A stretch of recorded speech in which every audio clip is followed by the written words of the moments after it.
연체 이자는 잠시만요. 여보세요? 네, 기다려주셔서 감사합니다. 지금 보니까 등록하신 금리가 연 15.9%, 등록하지 않았을 땐 연 12.5%로 조금 더 낮기는 하세요, 고객님.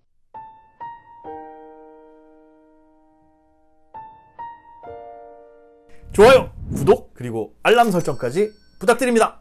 여러분들의 돈 새는 구멍을 막아드리고 재테크 상식을 올려드리는 얼추 분 동구멍 조버싱 이간입니다. 말이 왜 씹히냐? 소장님, 네. 오늘은 카드 리볼빙 한번 해보고 싶거든요. 네. 리볼빙을 하시겠다고요? 아니요. 그 주제를 한번 다뤄서. 네. 네. 카드 리볼빙이 뭔지 설명 좀 부탁드릴게요. 리볼빙, 난 그거 생각나. 리볼버라 그러나? 그 권총? 비슷한 게 있기는 한 것 같은데. 그런 거. 근데, 리볼빙 들으면 뭔가 되게 멋있어 보이긴 하는데, 리볼빙 절대 하지 마세요. 이거, 여러분들 패가망신하는 어떻게 보면 지름길일 수 있습니다. 특히 사회초년생들.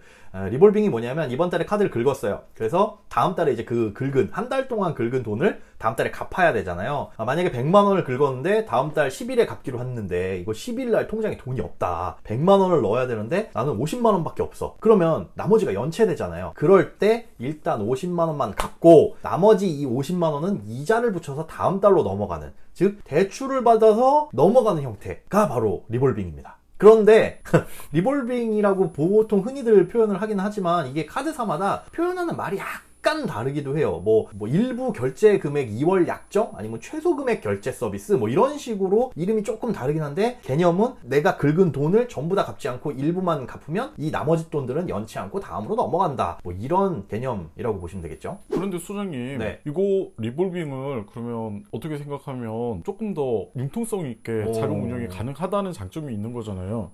근데 절대 하지 말라는 이유가 뭐예요? 리볼빙을 하는 것 자체가 말이 안 돼요. 그 상황에 빠졌다는 것 자체가. 그러니까 이번 달에 내가 카드값을 못 갚는 상황까지 카드를 긁었다는 건 여러분들 손가락 잘라야 돼요.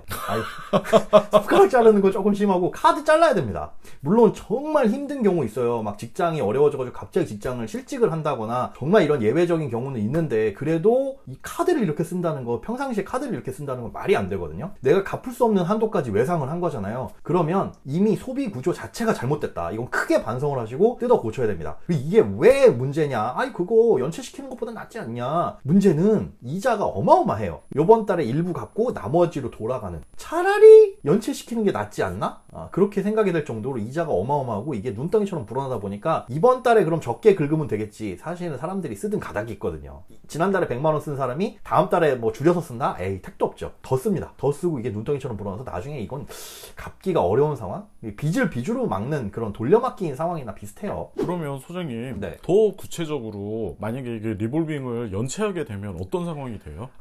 이게 리볼빙은 사실은 거의 연체가 안 돼요. 뭐냐면 계속 뒤로 늘어나니까. 그러다가 한도가 꽉 차게 되면 카드 한도는 우리가 생각보다 널널하잖아요. 보면 나는 깜짝 놀랄 때가 있어. 내가 무슨 카드를 일시불로 긁을 수 있는 거 몇 천만 원 이렇게 한도를 지들 마음대로 늘린 건 아니지만 사전에 약정해가지고 늘려주는 거긴 한데 그 한도까지 꽉 차게 되면 이제 그때서야 압박이 옵니다. 압박이 오는데 그걸 어떻게 갚냐 이거야. 한 달에 그만큼 월 결제 금액도 못 갚는 사람이. 자, 그런데 이걸 어떻게 꼬시냐면 제가 왜 이 얘기를 하냐면 얼마 전에 카드를 하나 새로 만들 일이 있었어요. 그런데 카드를 딱 만들고 나서 그 카드사에서 전화가 온 거야. 우리 카드. 되게 친절하신 분이 전화가 오더니 최소 결제 금액 이 서비스 하시는데 동의하시죠? 하는 거야. 아니요. 그랬더니 이게 이런 서비스인데 알고 있잖아요. 이런 서비스인데 동의하시죠? 라고 물어보는데 그렇게 설명을 하는 거죠. 이런 최소 금액 결제 서비스가 있는데 이거는 요만큼을 쓰시고 한 10%만 결제하시면 나머지는 다음 달로 2월 된다. 그럼 고객님 연체도 안 하시고 굉장히 좋은 서비스입니다. 라고 설명을 하는데 이거 진짜 개소리예요. 일단 그 10% 쓰고 나머지 2월 되는 금액 있죠. 이거의 이자율이 연체 이자율보다 높아요. 그러니까 그냥 물어봤죠. 저 연체 이자율 얼마예요?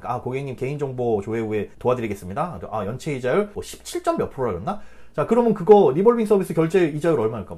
20 몇 프로인가? 이런 식으로 얘기하는 거예요. 아니, 그럼 차라리 연체를 시키지. 2월이 되면 그거에 대한 이자는 어떻게 되나요? 제가 지금 확인해 보겠습니다. 고객님께서 만약에 10만 원이 부족해서 혹시 2월이 됐어요. 네네. 그러면 연 15.9%를 확인이 되셔서요. 하루는 44원 정도가 되고요. 네. 30일은 1,307원이에요, 고객님. 그런데 만약에 연체되면은 연체 이자는 하루에 얼마죠? 연체 이자는 잠시만요. 여보세요? 네, 기다려주셔서 감사합니다. 지금 보니까 등록하신 금리가 연 15.9%, 등록하지 않았을 땐 연 12.5%로 조금 더 낮기는 하세요, 고객님.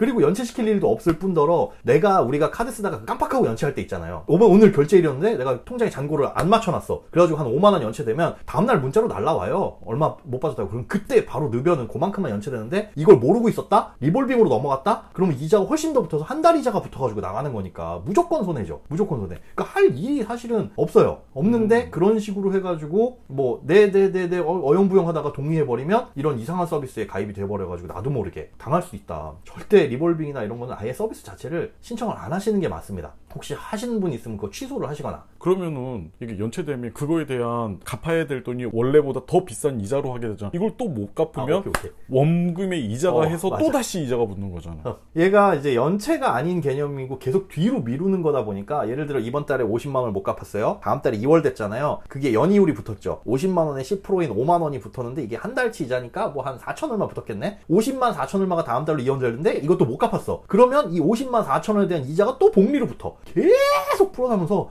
카드사 좋은 일만 시켜주는 거예요. 이거 이 짓을 왜 하냐고. 그냥 뭐 약간 달콤하게 보이긴 하는데 절대로 하시지 마셔야 될 거. 사회초년생들이 이번 달 카드값 없어서 연체되느니 이걸로 좀 다음 달로 미뤄둘까? 여러분 카드 잘라야 됩니다. 그 정도로 소비 패턴이 엉망이 됐다는 건 돈 모으기 긁는 거예요.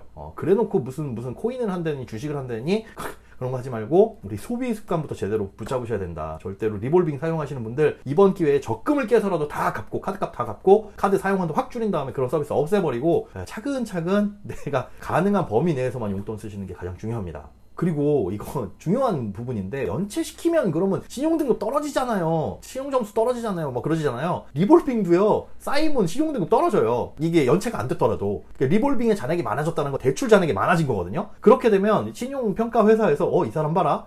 점점 갚아야 될 돈이 많아지고 있네. 대출 받은 거나 마찬가지입니다. 그래서 신용점수 떨어지는 건 물론 연체보다는 좀 덜 하겠지만 안 좋은 영향 미친다. 절대로 이거는 무슨 뭐 신용점수에 좋은 영향을 미치기 위해서라든가 아니면 고객분들의 편리한 하지 마세요. 저희가 하지 말라는 건 제발 하지 마세요.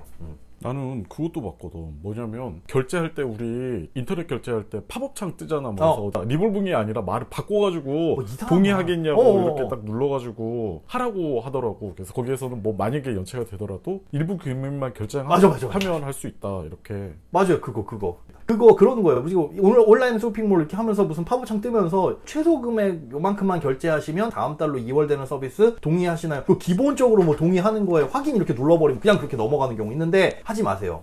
눈 부릅뜨고 봐가지고 난 그런 거 되게 야가 빠진 상술이라고 생각을 해. 맞아. 절대로 하지 마세요. 보통 우리가 결제하다 보면 확인 누르다 보니까 나도 깜빡하고 누를 뻔했어. 확인 누르다 보면 이상한 거 막 가입되고 또 얼마 전에 뭐 이상한 거 결제하다가 보니까 뭐 무슨 신용 뭘 체크해준다고 하면서 유료 서비스 1,000원인가 그런데 부가세 포함 1,100원짜리 하고 바로 취소했잖아. 짜증나게. 왜 해놓는 거야 진짜. 그런 거 절대 하지 마시고 절대 리볼빙 금물입니다. 패가망신할 수 있다. 패가망신하는 지름길입니다. 뭐 지름길 루트를 타고 싶다면 가셔도 돼요. 절대로 하지 마세요.